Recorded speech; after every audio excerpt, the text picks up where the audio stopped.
Hi. இன்றைக்கி பரங்கிக்காய் போட்டு ஒரு குழம்பு, பரங்கிக்காய் மஞ்சள் பூசணிக்காய் கறி எப்படி பண்ணுறதுன்னு செஞ்சு காட்டுறேன். இது வந்துட்டு ஒரு 1/4 கிலோ பரங்கிக்காய் கட் பண்ணி எடுத்து வச்சுருக்கேன். அப்புறம் வெங்காயம் 2 வெங்காயம், கொஞ்சம் கருவேப்பிலை, 2 தக்காளி, அப்புறம் கடுகு, சீரகம், வெந்தயம், புளி வந்துட்டு ஒரு 3 பேருக்கு அளவுக்கு கரைச்சி வச்சுருக்கேன். அப்புறம் ஒரு 10 பல் பூண்டு, கொஞ்சம் வெல்லம், அப்புறம் கல்லுப்பு, அப்புறம் 3 டேபிள் ஸ்பூன் எண்ணெய், 1.5 டீஸ்பூன் வந்துட்டு ரெட் சில்லி பவுடர், 1 ஸ்பூன் மஞ்சத்தூள்.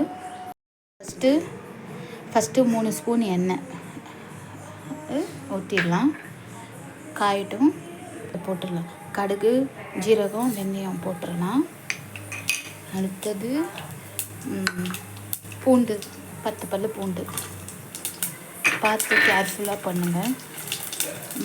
அப்புறம் வெங்காயம், கருவேப்பிலை எல்லாம் போட்டுடலாம்.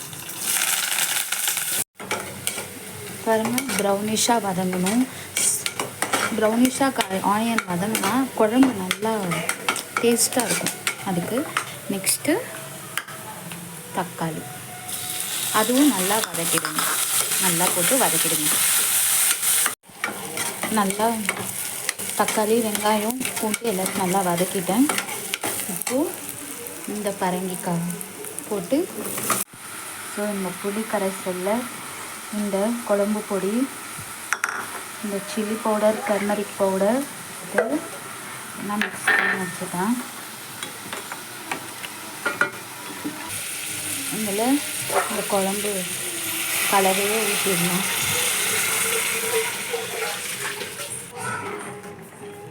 அதை விட்டுக்கோங்க. இப்போது கொஞ்சம் கல்லுப்பு தேவையான அளவு.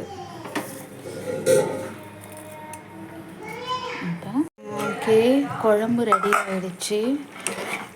இந்த திக்னஸ் இருக்கணும். குழம்பு நல்லாயிருக்கும். புளிப்பு, காரம் எல்லாமே இறங்கியிருக்கும்.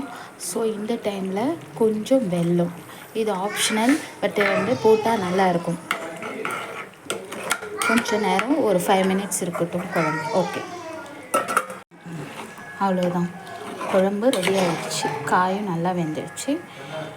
ரெடி குழம்பு. ஓகே, குழம்பு எடுத்து காட்டுறவங்களுக்கு